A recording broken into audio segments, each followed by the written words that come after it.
Isso. Ah, ok. O meu é esse aqui.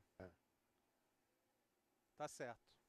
Pois é, amigos, vamos começar Tudo Azul Móvel na primeira entrevista do Tudo Azul Móvel, dessa vez com o jornalista Eduardo de Oliveira. Vocês vão desculpando os pequenos problemas técnicos. É o primeiro teste que eu faço sozinho, sem o auxílio do Jeff Bastos. Mas vamos relaxar. Neuzinha, por favor, um vinho para mim, para que eu possa brindar ao nosso querido Eduardo de Oliveira, que está aqui tomando uma cervejinha.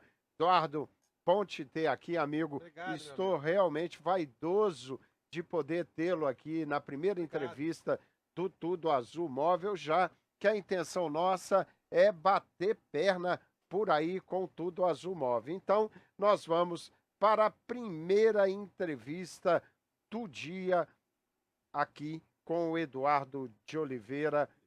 Do dia. Sempre um bate-papo diferente com quem entende do assunto. Pois é, amigos, Eduardo de Oliveira. Eduardo, a intenção desse carro é realmente poder contar histórias. E tudo que eu aprendi no rádio eu devo a você no Quem dera, meu período amigo. Que que isso? trabalhamos juntos lá na 650 AM, e eu sei da sua história. Eu acho que o grande exemplo de radialista e jornalista que nós temos na região, nós temos vários jornalistas e bons radialistas, mas eu trabalhei com um cara como você que é perfeccionista em tudo que você faz. Então vamos contar história para o pessoal que nos acompanha. Você que está aí na live, pode mandar mensagem no celular 508-596-5451. Tem alguma pergunta para fazer para o Eduardo de Oliveira? Mande aqui que nós vamos fazer para o Eduardo. Eduardo, vamos Sim. voltar no tempo. Quando você chegou aos Estados Unidos da América? Olha, a primeira vez que eu vim foi em 1998. Eu vim como turista e vim visitar meus irmãos que moravam em New Hampshire. E de lá eu me apaixonei, né, por esse país, por causa da facilidade de conseguir emprego e de tudo que a gente conhece hoje aqui. A gente vai falar mais sobre isso. E aí depois eu voltei em 99 para visitar, inclusive para a formatura do meu irmão na faculdade em New Hampshire. E aí eu já sabia que eu queria vir para morar, mas eu queria vir para estudar, né? E voltei na terceira vez no ano 2000, já pensando em ficar, indo para a área do estudo. Cheguei a estudar no Rivier College em Nashua, New Hampshire, e depois na Universidade de Harvard. Estão falando aqui que o áudio está baixo. O áudio Eu tá tô sem retorno aqui, Rogério. Vamos ver aqui. Espera aí, vamos ver O aqui. pessoal que está falando aí, essa é a primeira. Melhorou o meu retorno aqui. É, Melhorou. Esse aqui é o retorno? vamos ver. Alô, alô. Agora sim, o Agora retorno está sim? melhor. Ok. Agora sim, é porque a gente baixou achando que aquela era do som do background. Pois Então é, eu vamos voltei lá. no ano 2000, já sabendo que eu queria ficar, mas eu fui para a área de estudo e meu primeiro trabalho foi limpeza de apartamento e de condomínio.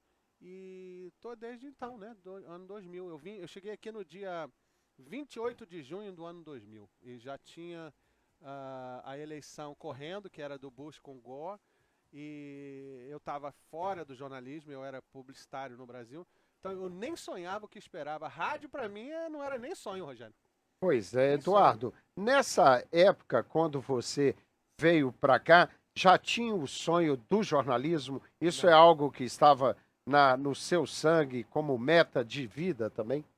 Ainda não tinha o sonho de jornalismo. Eu acho que quando você liga aí o background, tira o microfone. Eu acho que está acontecendo isso. Ah, eu não Pois é. tinha esse sonho.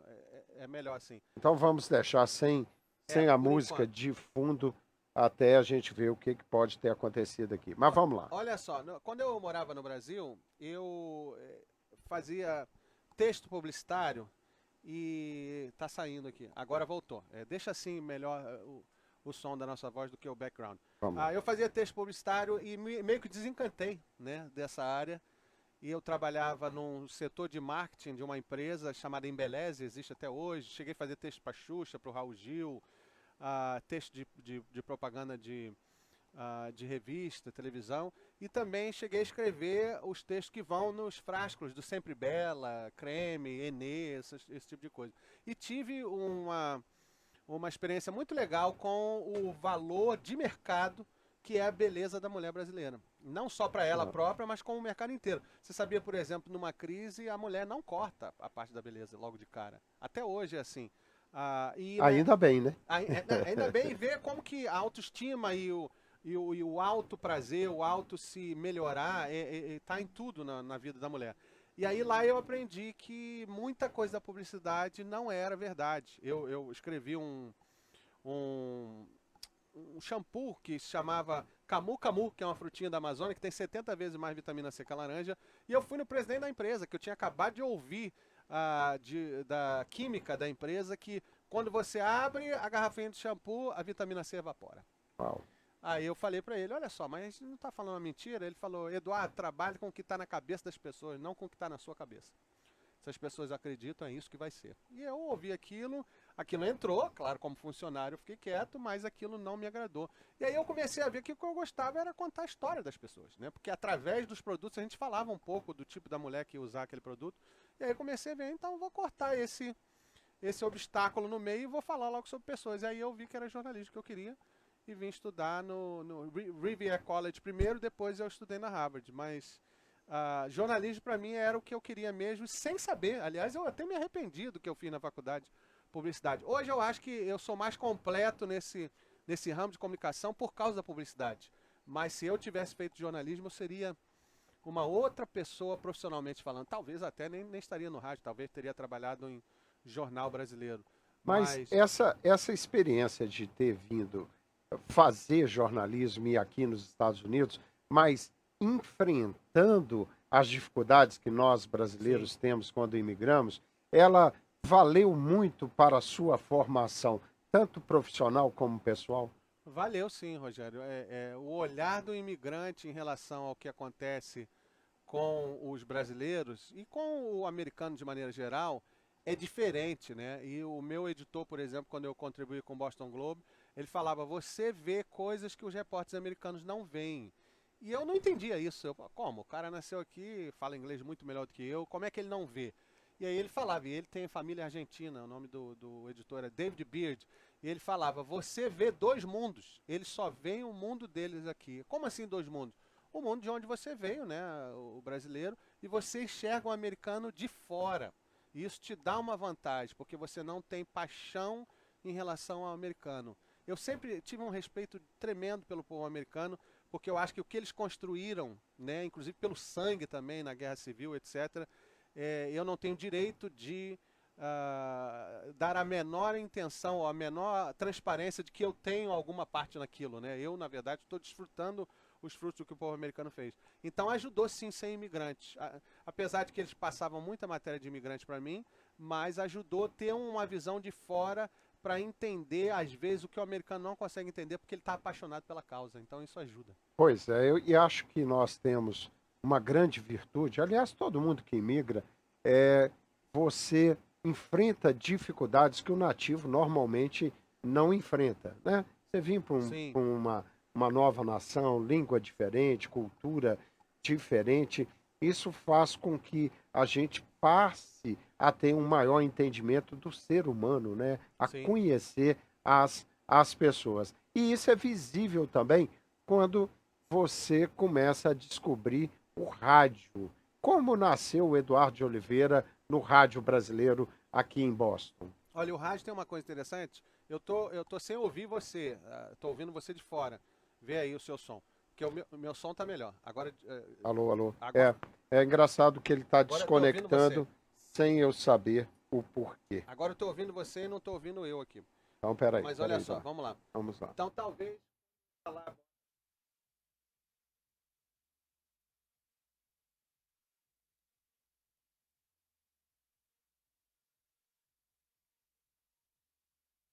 Exatamente. Eu trabalhei em 2003 como editor de 2 jornais brasileiros. Na verdade, eu comecei como repórter, e aí a editora, que era uma paulistana, foi embora, e eu me candidatei para a vaga de editor. Foi até uma ousadia, porque eu tinha pouca experiência no jornalismo naquela época, Mas eu me candidatei para realmente aprender. E aí eu fazia 2 jornais por semana, ao todo 96 páginas por semana, e eu me joguei muito para matéria local. E aí uma das matérias eu já tinha contratado o Beto Moraes, que trabalha em rádio hoje, que Grande Beto Moraes. sempre foi um jornalista até mais experiente que eu, porque ele é mais velho também, mas com uma experiência muito boa no Brasil, e ele veio trabalhar com a gente, e aí eu pedi para fazer uma matéria sobre o Maestro Vando, que era um radialista que estava despontando na rádio, era o programa mais ouvido, que era o Vem Viver, e o curioso é que era um pastor radialista. E aí foi até, se eu não me engano, a virada de 2005 para 2006, e o Beto Moraes fez a matéria com o Maestro Vando. Eu achei muito interessante, e aí eu quis conhecer o Maestro Vando. Aí no ano de 2006 eu conheci o Maestro Vando, me apresentei para ele, morava em Nashua, New Hampshire ainda, eu morava. E nesse momento a sua participação era por telefone, né? Não, aí eu me ofereci para participar, de vez em quando. Aí eu tinha 3 empregos. Era editor de jornais, trabalhava na Verizon e também trabalhava nos museus da Harvard. Aí eu me ofereci para contribuir com o rádio.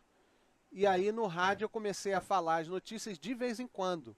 Só que o curioso é que em 2006 não tinha ninguém falando notícia sempre. 2006, hein? A internet já tinha começado há mais de 10 anos. A internet começou mais ou menos em 94. E aí eu comecei a contribuir e aquilo foi crescendo. E a notícia de imigração foi sempre o que chamou a atenção. Aí eu cobri na época a tentativa de reforma migratória no governo Bush, 2 vezes, 2006 e 2007. E depois eu me ofereci para ficar fixo. E aí a gente combinou um valor, né, para ele me pagar e tudo. E depois disso eu contribuí com vários programas de rádio como repórter. Contribuí para o Leandrinho, contribuí também para o Pastor Emílio, contribuí durante 2 anos para o Show da Manhã do Leandro Luiz. Então isso foi aumentando a minha participação e a importância que o jornalismo tinha na rádio, porque outros foram chegando. E aí foi em 2010 que eu comecei a vislumbrar a possibilidade de ter o meu programa. Pois é. Gente, eu estou aqui com o Eduardo de Oliveira, no Tudo Azul Móvel, a primeira entrevista que a gente faz, testando o funcionamento do Tudo Azul Móvel, e o Eduardo contando um pouquinho dessa rica história dele aqui nos Estados Unidos da América. Eduardo, eu queria saber de você, na realidade está na hora que eu mudo, né? Quando eu começo a falar, desligo o seu, não sei porquê. Mas eu queria saber de você, quando você foi para o rádio, me lembro que logo depois me tornei seu parceiro no rádio, mas era visível a sua intenção de se adaptar como radialista, né? Você andou tentando, fazendo várias tentativas de como seria o Eduardo de Oliveira através do rádio, que é um pouco diferente do Eduardo do jornal, que escreve colunas. Como foi essa mudança para o rádio? Olha, Rogério, um dos maiores desafios foi ser apresentador, né? Porque até então, antes de eu ter o meu próprio programa, eu contribuía com o Mestre Vando, às vezes 10 minutos, às vezes 15, às vezes 20 minutos, às vezes meia hora, mas eu não era responsável pelo programa, nem por apresentar e nem por falar propaganda. Então, pelo menos as 2 primeiras semanas apresentando o programa foram desastrosas, né? Com muitos erros. E aí tem a questão da mesa, que você sabe bem como adaptar a mesa. E muita gente não sabe, a minha primeira semana eu tinha o Leandrinho do meu lado. O Leandrinho foi lá na 650 e operava a mesa para mim, me mostrando, fala, abre aqui, faz isso e tal. E eu no meio daquilo tudo, né? Então, a adaptação de jornalista-repórter, né? E aí eu quero até fazer uma distinção, porque hoje eu tive um debate no Facebook por causa disso. Nem todo jornalista precisa ser imparcial. Quem precisa ser imparcial é repórter, que faz a reportagem do jornal e da televisão, como exemplo de maneira geral. Repórter. Qual é a diferença de repórter e jornalista? Jornalista é quem se forma em jornalismo, repórter é quem faz reportagem. É a mesma coisa? Não. Jornalista âncora, é jornalista. E ele não faz a reportagem, ele apresenta a reportagem. O cara que escreve uma coluna é jornalista. Ele não é o repórter, ele não faz a reportagem. Então, desde a época do Boris Casoy, nos anos 80, que falava isso é uma vergonha, ali já tinha coluna de opinião. Ali já era o início do que a gente vê na internet hoje. Porque o âncora não falava nada. E era regra, âncora tem que ser sério. Não pode falar nada. O Boris Casoy mudou isso e a gente vê hoje isso no jornalismo. Então, só para finalizar... Aliás, só fala. fazendo uma comparação Sim, rapidinho, sim. o Bonner, né? O Bonner ainda não se adaptou a essa questão de se tornar realmente um comentarista, né? O Bonner ainda não é o que o Boris Casoy foi, mas ele já se soltou um pouco mais, porque ele chora, né? Ele faz cara de quem não tá gostando, ele dá uma entonação diferente quando vai falar dos 465 mil mortos no Brasil. Então ele já tem um pouco. Eu acho até isso interessante porque o povo pede um pouco isso. Porque saiu da coisa de regra do jornalismo de não dar a sua perspectiva para a frieza. Hoje, por exemplo, os maiores canais de televisão do mundo, o setor de comentário é mais visto do que o setor de jornalismo. Quem começou com televisão 24 horas por dia foi a CNN. Metade da CNN é comentário. Mas é uma metade, vamos dizer, menos da metade. A Fox News já tem mais da metade de comentário. E a Fox News tem mais audiência do que a CNN. Então o público também pede o comentário. O que é parte do problema, né? Ao mesmo tempo que dar o comentário deixou a televisão mais honesta, mas deixou a televisão mais dividida. Então o público também tem parte dessa questão do jornalismo hoje. Mas, voltando ao que você falou da adaptação para o rádio, o difícil foi passear entre apresentador, homem que fala publicidade, que era para mim o meu maior desafio, e aí a minha formação de publicidade ajudou, porque eu comecei a ver qual é a verdade que eu vou passar nessa publicidade. As pessoas às vezes não sabem, mas eu já deixei de anunciar pessoas porque eu não acreditava naquilo. Aliás, eu sou testemunho disso, de vários Você viu. vários anunciantes. Aliás, sigo essa linha hoje. Não dá para anunciar algo que você não acredita, né? Sim, tem uns 2 ou 3 aí que eu anuncio, que eu não anuncio de jeito nenhum. Já tem pergunta aqui, Rogério? Já tem pergunta Espera aí, chegando. vamos ver, Já tem vamos ver comentário, já aqui. tem pergunta. Quem tá aqui, um abraço. Vamos aqui, olha, um bocado de gente aqui. Ivo Coelho, Carlos de Silvânia.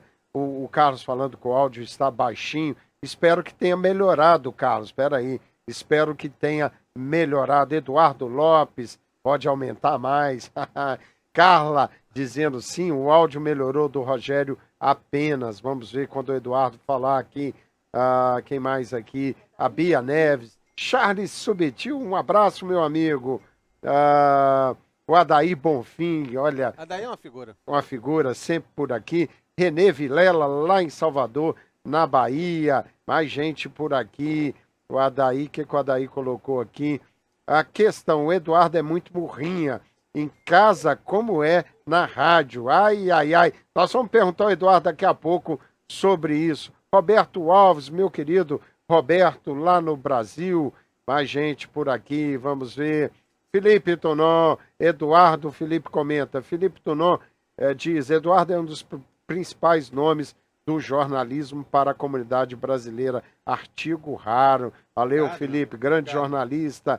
A Carol Rosa, mais gente aqui. Bia Neves, lá em Guarajuba, na Bahia. Muito bom tê-los aqui no Tudo Azul Móvel. Mas, seguindo, Eduardo, a sua adaptação ao rádio, eu tenho uma curiosidade muito grande, porque me lembro que você testava maneiras de falar como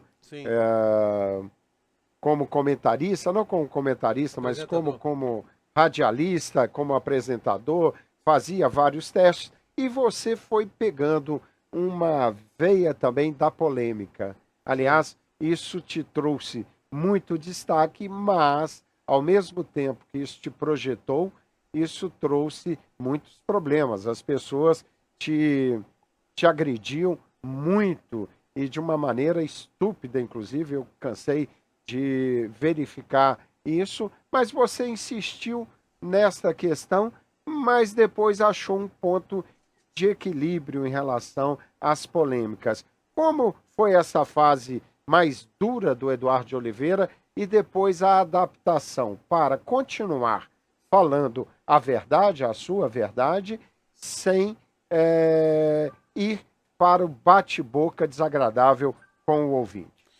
Olha, o Rogério é testemunha disso. No começo, porque o Rogério entrou com a gente em 2012. Eu comecei o A Hora da Notícia em 2011 e o Rogério entrou no início do verão de 2012, então eu não estava ainda com muita experiência. Eu comecei no dia 31 de outubro de 2011 como apresentador, lembro até hoje. O programa se chamava Vem Viver a Hora da Notícia, né? Porque era junto do Vem Viver. Você viu a minha adaptação, porque como o trabalho é ao vivo, não tinha nem Facebook ainda, não tinha o nosso programa no Facebook, né? A rede social já existia. Como é ao vivo, tudo que a gente sente e expõe vai para o ar. E os erros também. Então, eu me descobri um perfeccionista, né? Que é uma característica do meu pai, eu achava que eu não era. Mas quando você está sob pressão, aquilo aflora. Você vê agora o exemplo, só para o pessoal entender do BBB que eles falam, né? Do Big Brother Brasil, do 24 horas sendo filmado, aquilo aflora coisas em você. E o ao vivo me deixava tenso. E muitas vezes a calma que eu tinha que ter para responder a alguém que me provocava, eu não tinha, no começo, né? Porque eu estava preocupado com 1000 coisas. Você me ajudou nisso, falando algumas coisas, e eu comecei a perceber que o que é mais importante? O que eu sinto do que aquela pessoa falou? Ou mais importante, continuar o programa no mesmo ritmo? Qual seria a melhor resposta para essa pessoa, sem desrespeitá-la? A melhor resposta é continuar fazendo um bom programa, sem perder a calma, ou a melhor resposta é largar tudo e respondê-la? Quer dizer, eu respondendo, será que eu estou dando respeito?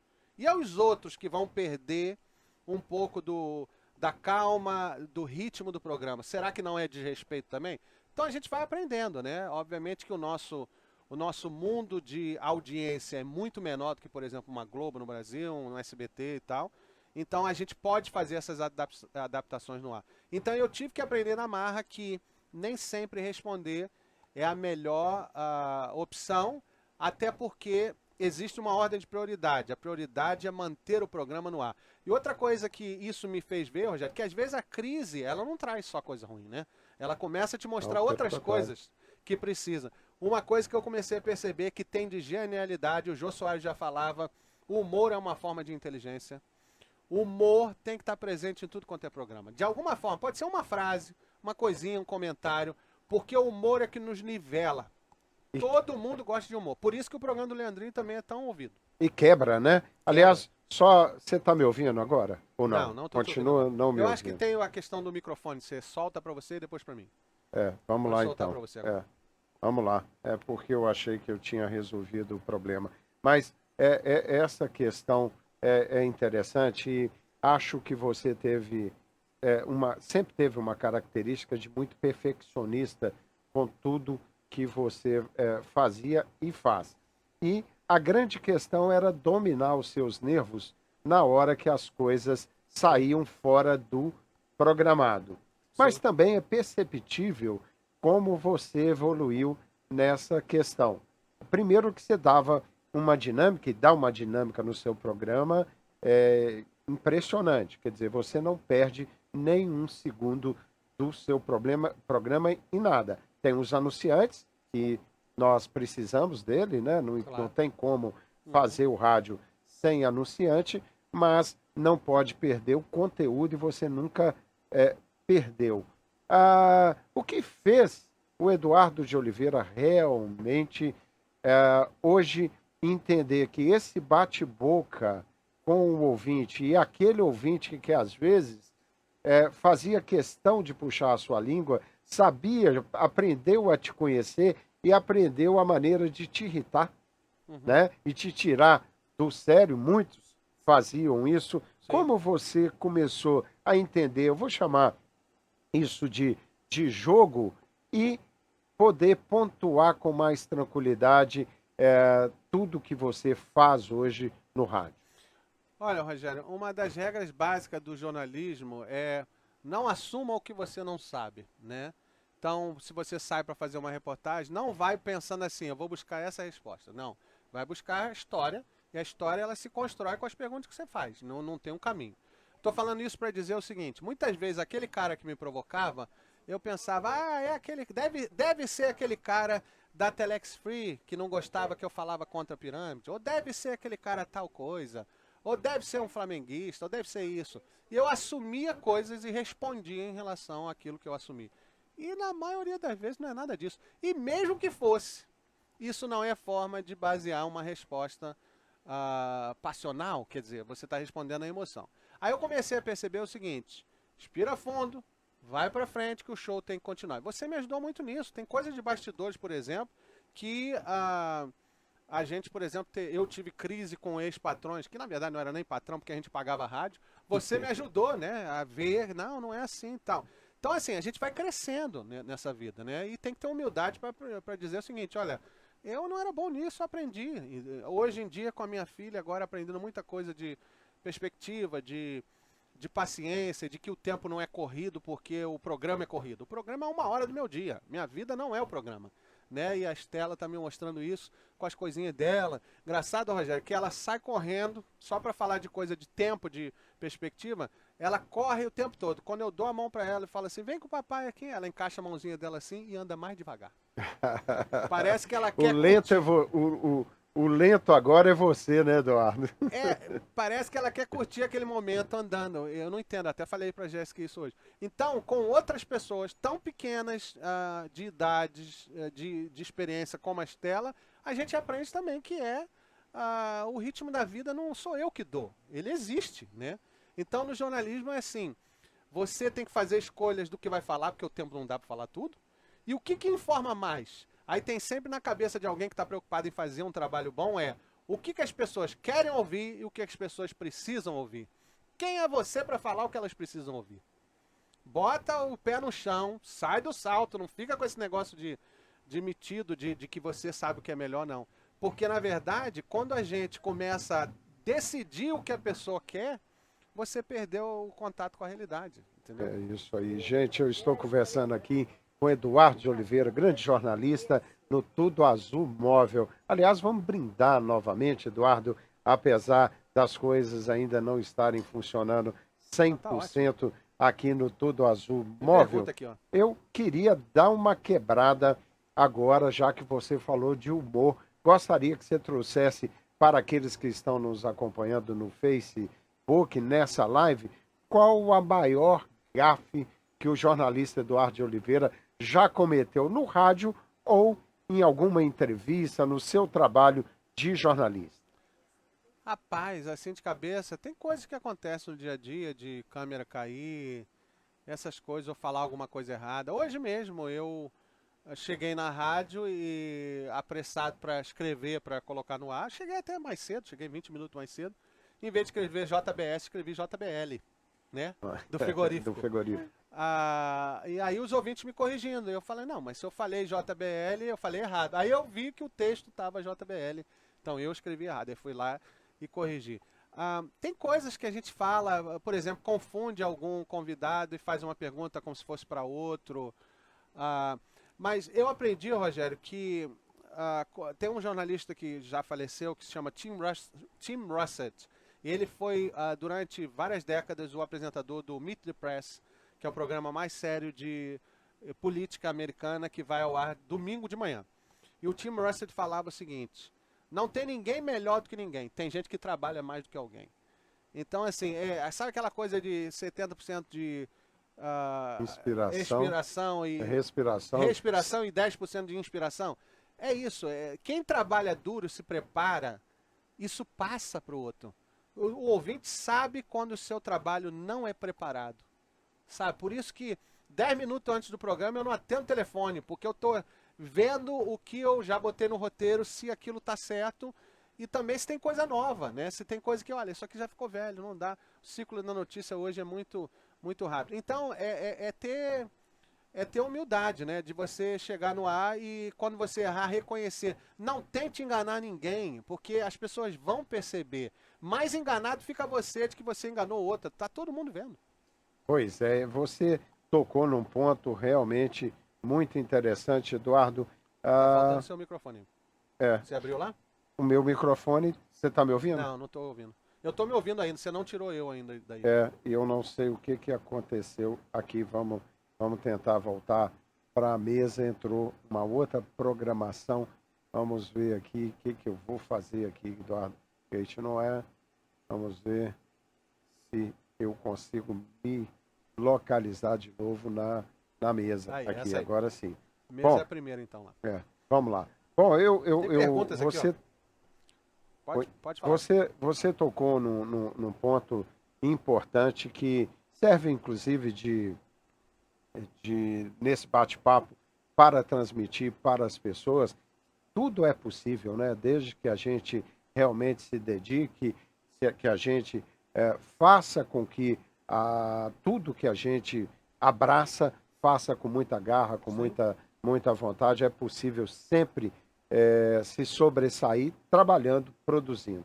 Mas eu queria voltar na sua vida, Eduardo, porque a parte depois que nasceu a Estelinha, que você teve uma separação com a nossa querida Luciana, que também hoje você dá um exemplo muito legal de boa convivência com uma ex-mulher, com uma ex-esposa. Inclusive, Luciana continua trabalhando com você até hoje, isso é muito legal. Do mesmo lado, a gente vê a Jéssica, uma mulher que entende esse processo, porque se não entendesse, não seria possível, né, manter essa relação. Mas aí veio a Estelinha.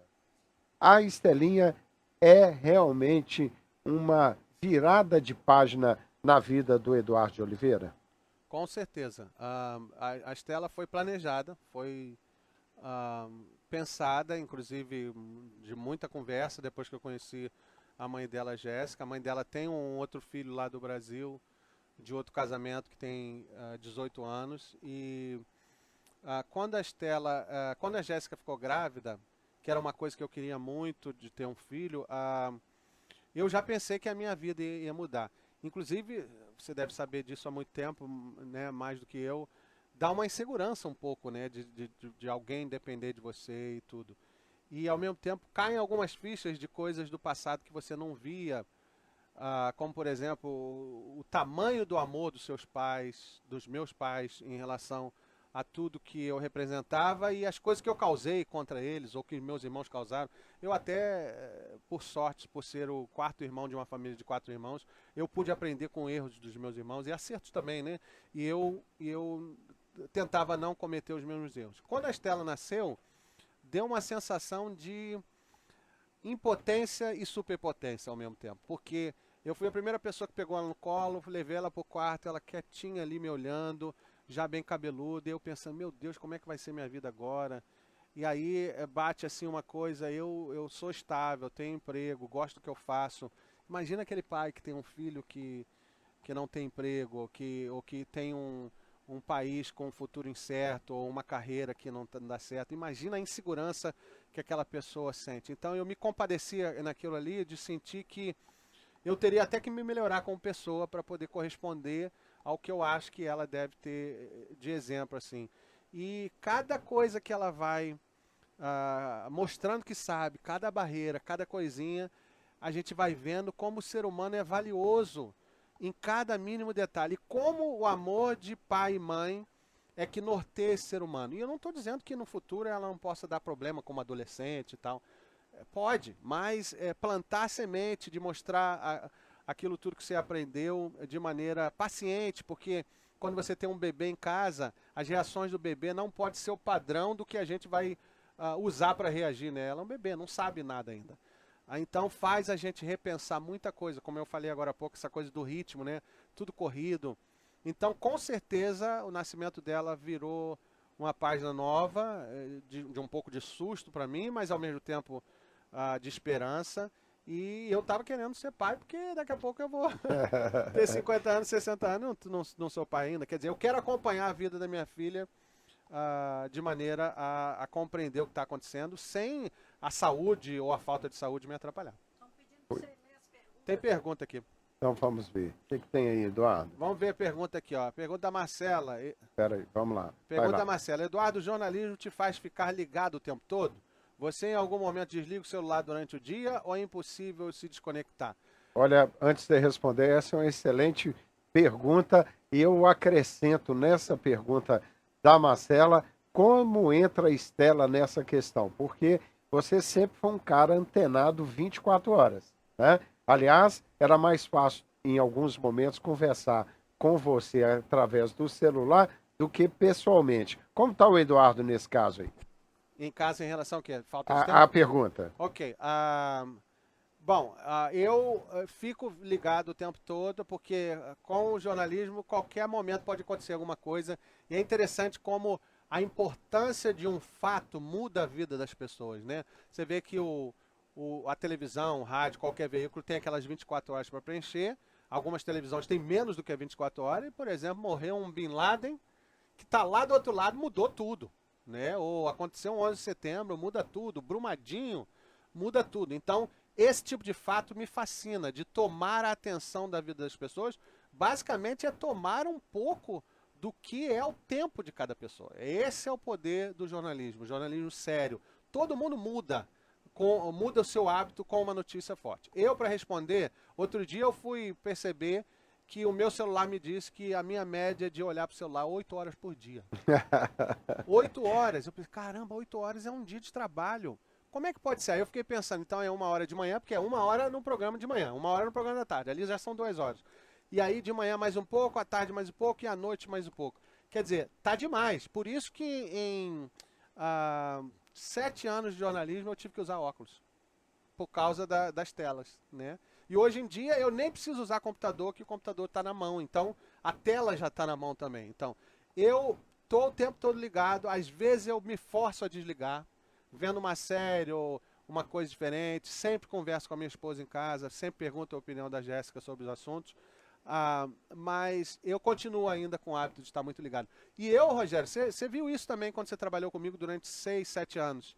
Eu preciso de férias. O meu trabalho não é físico, mas o meu Mental, né? cansaço é mental. Eu fico cansado, eu fico irritado, eu fico impaciente. E aí não flui tão bem. Não estou falando da apresentação do programa. Não flui a pauta, a reunião, a paciência de fazer, o humor. Então eu preciso sim de descansar e por isso eu preciso diminuir essa média diária de tela de 8 horas e meia. Pois é, Eduardo de Oliveira. Aliás, tem mais pergunta aí, Neuzinho? Tem mais pergunta? Vamos lá, Eduardo. Tem mais pergunta Tem aí no mais seu pergunta? O Anthony celular. Baixo está falando. A JBL é a marca de som Bluetooth, rapaz. Eu sei, rapaz. Eu sei. Deixa eu ver aqui, tem mais perguntas chegando. O Renê Vilela está dizendo: o bom do programa do Eduardo é o foco em cima da notícia de imigração e política americana. Esse cara é bom demais. Obrigado, meu amigo. Obrigado mesmo. Qual é o seu maior desafio na rádio hoje? A pergunta do Eduardo Lopes. Olha, Boa pergunta. meu maior desafio é continuar motivado. Eu gosto quando eu termino o programa e falo assim, esse foi bom. E não é todo dia que eu penso isso. Esse foi bom, esse mexeu com o povo e ao mesmo tempo ensinou alguma coisa. E tem ideias tão simples, Rogério, que mexe com a vida da pessoa. Por exemplo, eu tenho um quadro agora que em breve vai acabar, eu até espero que acabe, porque isso representa muito, que se chama Vacina Local. Desde o começo da pandemia eu pensei, vou ter um quadro de vacina. Nem sabia se ia sair a vacina, quando. E aí, como é que vai ser chamar a vacina? Aliás, eu tenho 2 quadros, só que eu só uso um. Eu tenho vacina local e vacina global, que era para falar das vacinas no mundo. Só que esse vacina local se provou muito útil. Cada vez que as pessoas falam para mim, obrigado, fui lá tomar a vacina porque você falou, para mim é uma alegria naquele dia, porque é uma ajuda prática. Quer ver outra ajuda prática? É uma coisa muito simples, classificado. Alguém conseguiu um emprego porque eu falei? Alguém vai ter dinheiro para pagar o pão de todo dia porque eu simplesmente usei 10 segundos. Entendeu? E eu não criticava os programas que faziam classificado direto, não. Isso ajuda o povo. Claro que como eu sou jornalista, o foco é notícia, a gente muda um pouco isso, mas eu gosto das coisas simples, bem feitas, entendeu? Pois é, Eduardo de Oliveira, eu queria, nós falamos da Estelinha, e a gente sabe que quem tem filho, realmente a gente passa a ser espelho dos filhos, né? Nós temos que melhorar como pessoas, talvez seja realmente a parte mais importante de ter filho, que é ter que melhorar, que ter que crescer, porque você passa a ser exemplo dos seus filhos. O que você considera que foi mais importante na sua mudança de vida em função da chegada da Estelinha?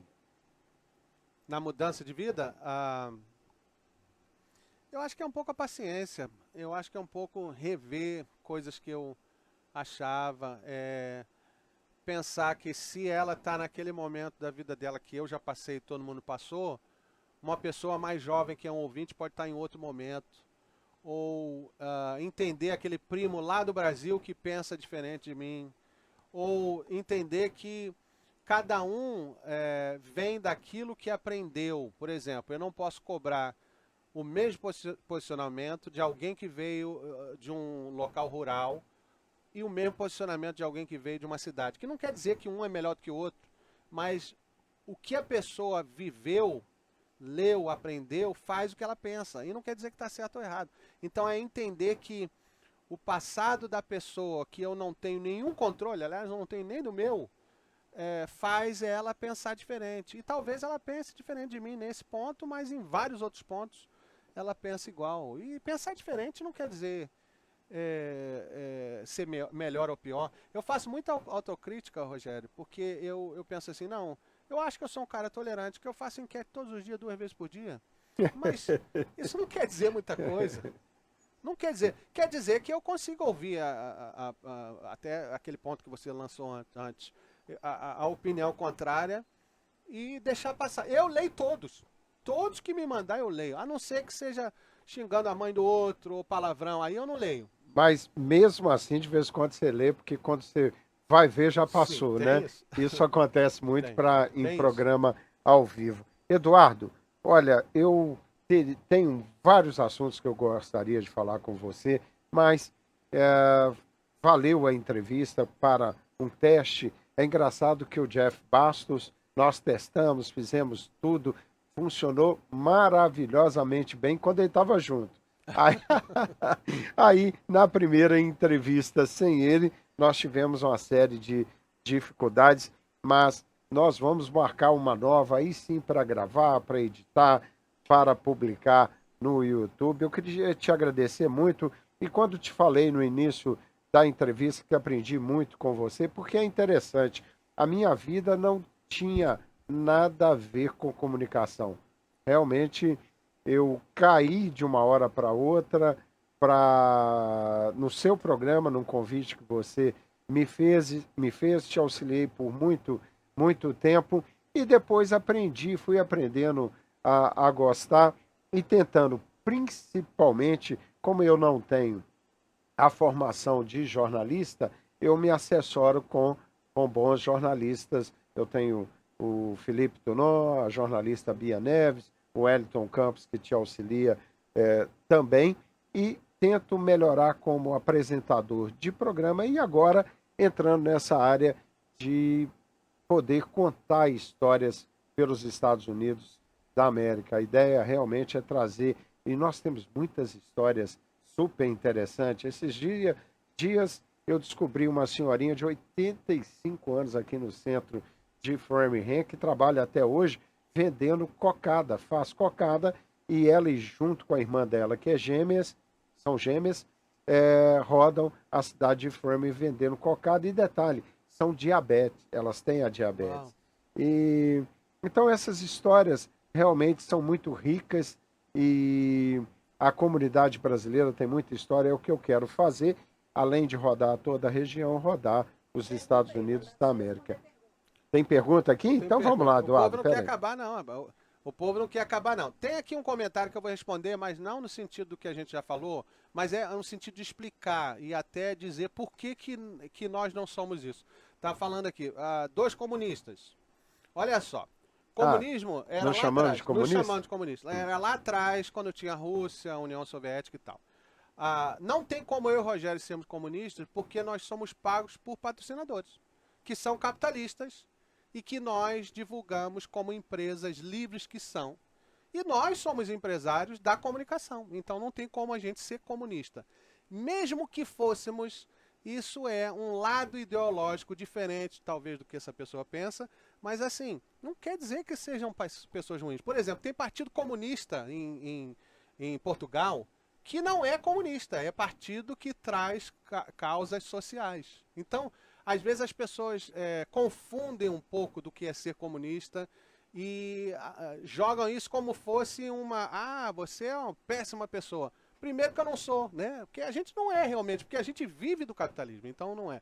Então é só para esclarecer, porque às vezes acham que é a maior ofensa e não está ofendendo, mas também não está acertando porque a gente não é. Só isso. Aliás, esse assunto é interessante e mais na frente nós vamos falar Sim.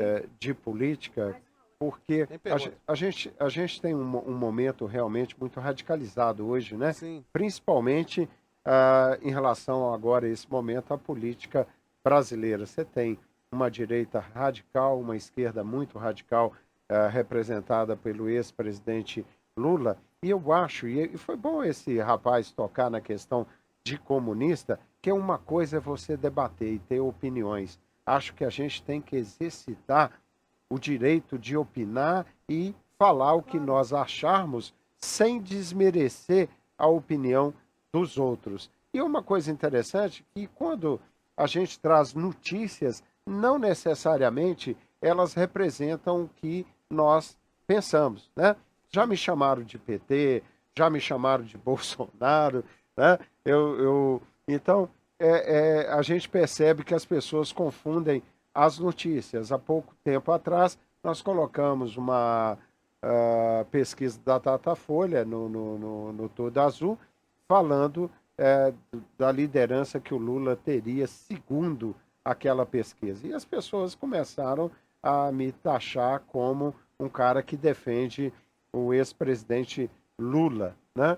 E, na realidade, eu tenho posições bem claras em relação a isso. Eu não sou o ex-presidente Lula, acho que ele realmente não fez um governo, principalmente a questão que envolveu a Lava Jato, o mensalão lá atrás.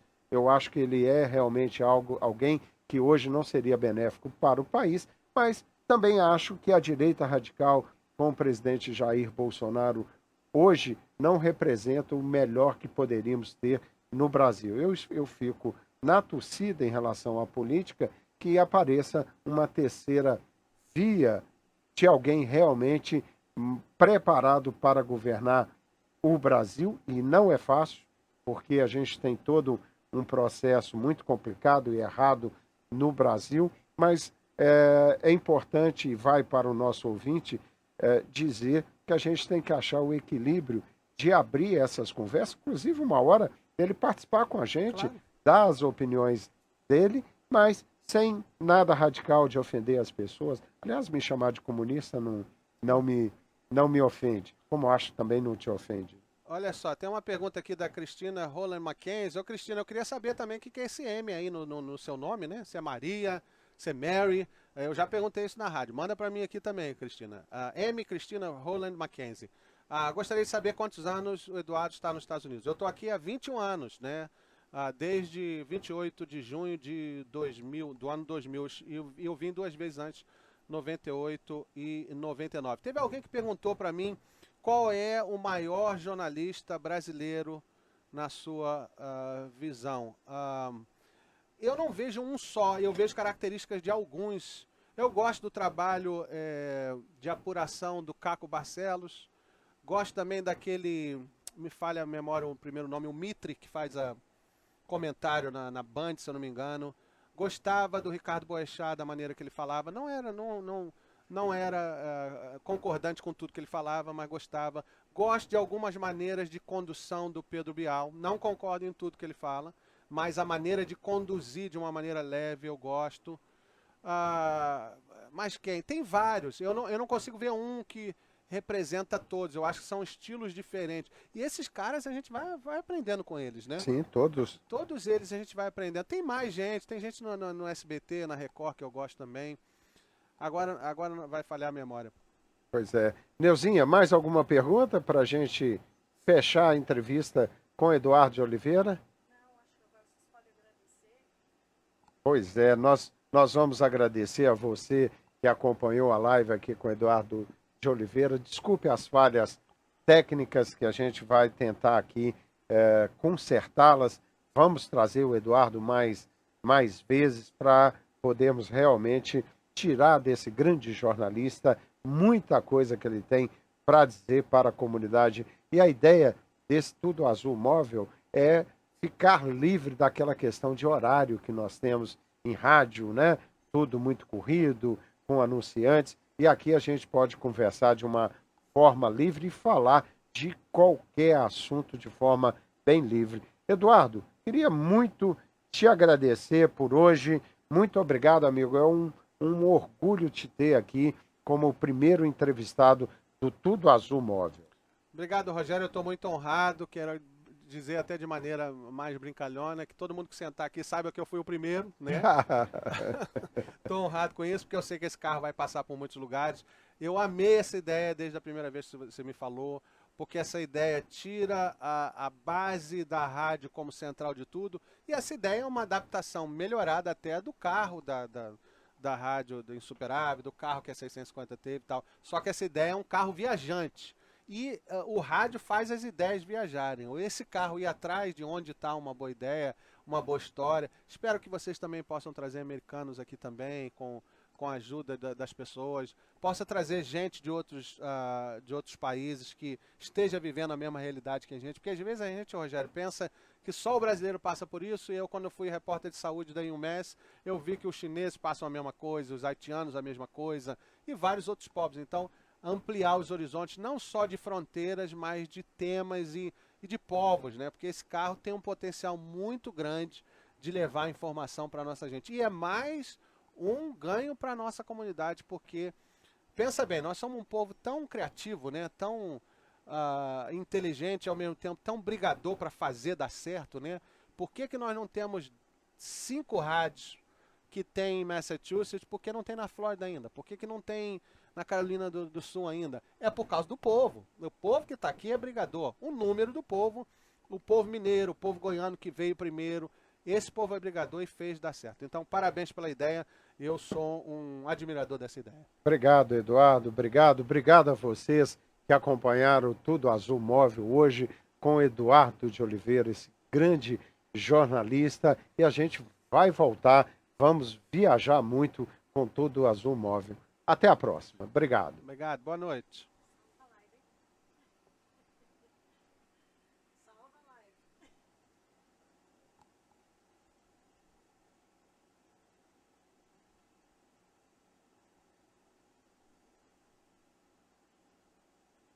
Foi bom, não foi?